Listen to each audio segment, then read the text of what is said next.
क्या आप जानते हैं ऐसे हिंदू सम्राट के बारे में जिसने पूरी पृथ्वी पर राज किया था। आज हम आपको समस्त पृथ्वी के सम्राट विक्रमादित्य के बारे में बताने वाले हैं, जिनसे यमदूत भी डरा करते थे।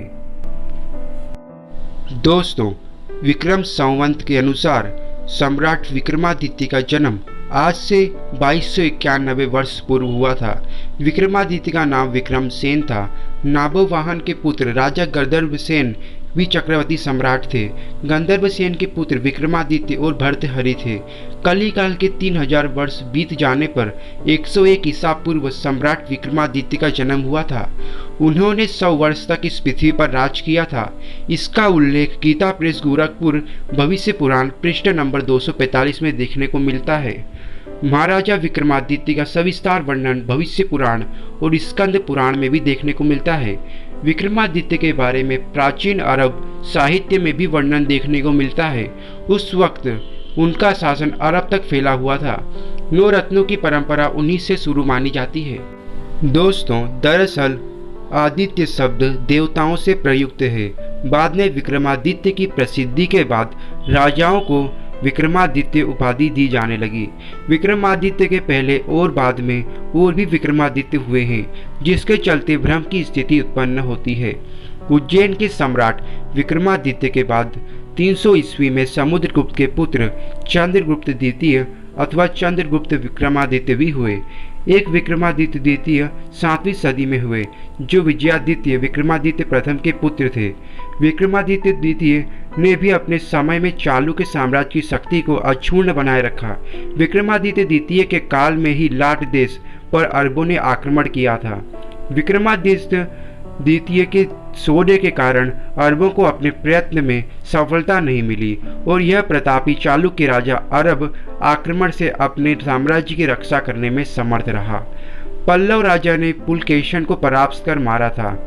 उसका पुत्र विक्रमादित्य, जो कि अपने पिता के समान महान शासक था, गद्दी पर बैठा। उसने दक्षिण के अपने शत्रुओं के विरुद्ध पुनः संघर्ष प्रारंभ किया। उसने चालुक्यों के पुराने वैभव को काफी हद तक पुनः प्राप्त किया। यहाँ उसका परपोता विक्रमादित्य द्वितीय भी महान योद्धा था।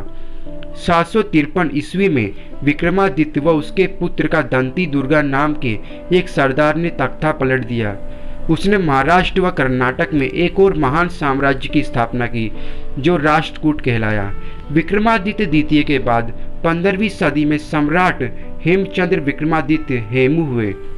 सम्राट हेमचंद्र विक्रमादित्य के बाद विक्रमादित्य पंचम सत्याश्रय के बाद कल्याणी के राज सिंहासन पर आरूढ़ हुए। उन्होंने लगभग 1008 ईस्वी में चालुक्य राज्य की गद्दी को संभाला। भोपाल के राजा भोज के काल में भी विक्रमादित्य थे। विक्रमादित्य पंचम ने अपने पूर्वजों की नीतियों का अनुसरण करते हुए कई युद्ध लड़े। उसके समय में मालवा के परमारों के साथ चालुक्यों का पुनः संघर्ष हुआ और वाकपति राजमुझ की पराजय व हत्या का प्रतिशोध करने के लिए परमार राजा भोज ने चालुक्य राज पर आक्रमण कर उसे परास्त कर दिया। लेकिन एक युद्ध में विक्रमादित्य पंचम ने राजा भोज को भी हरा दिया था। उज्जैन के विक्रमादित्य के समय ही विक्रम संवत चलाया गया था। इतिहासकारों के अनुसार उज्जैन के सम्राट विक्रमादित्य का राज भारतीय उपमहाद्वीप के अलावा ईरान, इराक और अरब में भी था। विक्रमादित्य की अरब का विजय अरबी कवि जरहाल किंतोई ने अपनी पुस्तक शायर उल ओकुल में किया है। पुराणों और अन्य इतिहास ग्रंथों के अनुसार यह पता चलता है कि अरब और मिस्र भी विक्रमादित्य के अधीन थे। तुर्की के इस्तांबुल शहर की प्रसिद्ध लाइब्रेरी मकतबे सुल्तानिया में एक ऐसा ऐतिहासिक ग्रंथ है, शायर उल ओकुल। उसमें राजा विक्रमादित्य से संबंधित एक शिलालेख का उल्लेख है, जिसमें कहा गया है कि वे लोग भाग्यशाली हैं जो उस समय जन्मे और राजा विक्रम के राज्य में जीवन व्यतीत करते थे। वह बहुत ही दयालु, उदार और कर्तव्यनिष्ठ शासक थे, जो हर एक व्यक्ति के कल्याण के बारे में सोचते थे। उसने अपने पवित्र धर्म को हमारे बीच फैलाया।